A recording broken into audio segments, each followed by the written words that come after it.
आजची शेती वेगानं बदलते.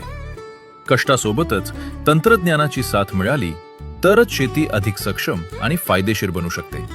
कालपर्यंत बैलजोडीवर अवलंबून असलेली शेती आज ट्रॅक्टर, आधुनिक यंत्रसामुग्री आणि स्मार्ट उपकरणांच्या मदतीनं नव्या युगात प्रवेश करते. वेळेची बचत, खर्चात बचत आणि उत्पादनात वाढ या सर्वांचा संगम म्हणजेच कृषी यांत्रिकीकरण होय. याच आधुनिक बदलाला चालना देण्यासाठी महाराष्ट्र शासनाच्या कृषी विभागानं पुढाकार घेत राबवली आहे कृषी यांत्रिकीकरण योजना. परंपरागत शेतीपासून आधुनिक शेतीकडे वाटचाल करत असताना शेतकऱ्यांना यंत्रसामुग्रीची साथ मिळणं ही काळाची गरज बनली आहे. म्हणून आजच्या काळात शेती अधिक सक्षम, उत्पादक आणि किफायतशीर करण्यासाठी कृषी यांत्रिकीकरण अत्यंत आवश्यक ठरत आहे. ही योजना कृषी यांत्रिकीकरण उपअभियान, राज्य पुरस्कृत कृषी यांत्रिकीकरण आणि राष्ट्रीय कृषी विकास योजना अंतर्गत कृषी यांत्रिकीकरण या स्वरूपात राज्यात राबवण्यात येत आहे. या योजनेचा मुख्य उद्देश म्हणजे शेतकऱ्यांना कृषी यांत्रिकीकरणास प्रोत्साहन देणं, गरजेनुसार दर्जेदार कृषी अवजारे अनुदानावर उपलब्ध करून देणं आणि कृषी उत्पादन प्रक्रियेत अद्ययावत यंत्रसामुग्रीच्या वापराला चालना देणं. ही योजना राज्यातील सर्व जिल्ह्यांमध्ये राबवण्यात येत असून प्रत्येक शेतकऱ्यापर्यंत यंत्रसामुग्रीचा लाभ पोहोचवण्याचा प्रयत्न करण्यात येत आहे. या योजनेअंतर्गत केंद्र शासनाच्या मार्गदर्शक सूचनानुसार अधिसूचित कृषी यंत्र आणि अवजारांच्या खरेदीसाठी अर्थसहाय्य दिले जाते. यामध्ये ट्रॅक्टर, पॉवर टिलर, स्वयंचलित यंत्र, ट्रॅक्टर चलित अवजारे, पीक संरक्षणासाठीची यंत्र तसेच पीक काढणीनंतरच्या प्रक्रियेसाठी लागणारी उपकरणं यांचा समावेश आहे. या योजनेत सर्वसाधारणपणे यंत्राच्या किमतीच्या 40 ते 50% किंवा केंद्र शासनानं निश्चित केलेली उच्चतम अनुदान मर्यादा यापैकी कमी रक्कम अनुदान म्हणून दिली जाते. ट्रॅक्टरसाठी अल्प व अत्यल्प भूधारक, महिला तसेच अनुसूचित जाती जमाती प्रवर्गातील शेतकऱ्यांना कमाल 1,25,000 रुपये तर इतर प्रवर्गातील शेतकऱ्यांना 1,00,000 रुपयेपर्यंत अनुदान दिले जाते. तसेच कृषी अवजारे बँक स्थापन करण्यासाठी भांडवली खर्चाच्या 40% अनुदान देण्यात येते, ज्यामुळे एकाच गटातील अनेक शेतकऱ्यांना यंत्रसामुग्रीचा लाभ घेता येतो.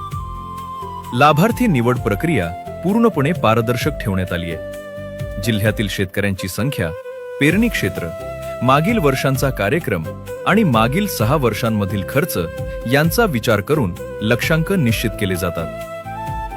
इच्छुक शेतकरी mahadbt.maharashtra.gov.in या पोर्टलवर ऑनलाईन अर्ज करू शकतात.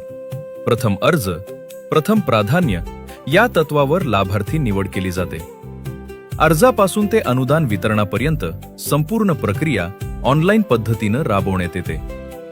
पूर्वसंमती मिळाल्यानंतर शेतकऱ्यांना त्यांच्या पसंतीनुसार खुल्या बाजारातून यंत्रसामुग्री खरेदी करण्याची मुभा दिली जाते. खरेदी करताना शेतकऱ्यांनी स्वतःच्या बँक खात्यातूनच ऑनलाईन, चेक किंवा डीडीद्वारे पैसे भरावे लागतात.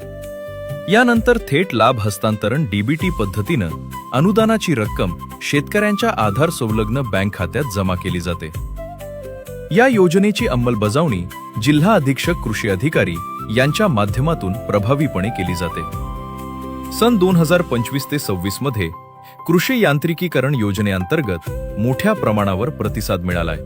महाडीबीटी पोर्टलवर 36,03,338 लाभार्थ्यांची निवड करण्यात आली आहे. त्यापैकी 6,77,727 अर्ज प्रक्रिया सुरू असून 4,29,381 शेतकऱ्यांना पूर्वसंमती देण्यात आली आहे. तसेच हजारो शेतकऱ्यांना अनुदानाची रक्कम प्रत्यक्ष त्यांच्या खात्यात जमा करण्यात आली आहे. मेहनतीचं काम वाचलं.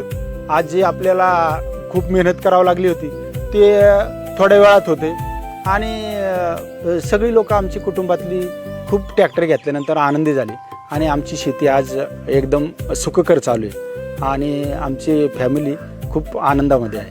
शेतीतून तर उत्पन्न वाढलंच, पण मी माझं ट्रॅक्टर भाड्याने देण्यासाठी बी सुरुवात केली. जे आजूबाजूचे शेतकरी आहेत ज्यांना ट्रॅक्टर नाहीत त्यांना मी भाड्याने ट्रॅक्टर दिला आणि त्याच्यातून बी 2 रुपये मिळाले आणि मग तो माझ्या शेतीला, कुटुंबाला त्याचा हातभार लागला. कृषी यांत्रिकीकरण योजना म्हणजेच आधुनिक तंत्रज्ञानाच्या बळावर समृद्ध शेतीकडे वाटचाल. अधिक माहितीसाठी नजीकच्या कृषी कार्यालयाशी संपर्क साधावा.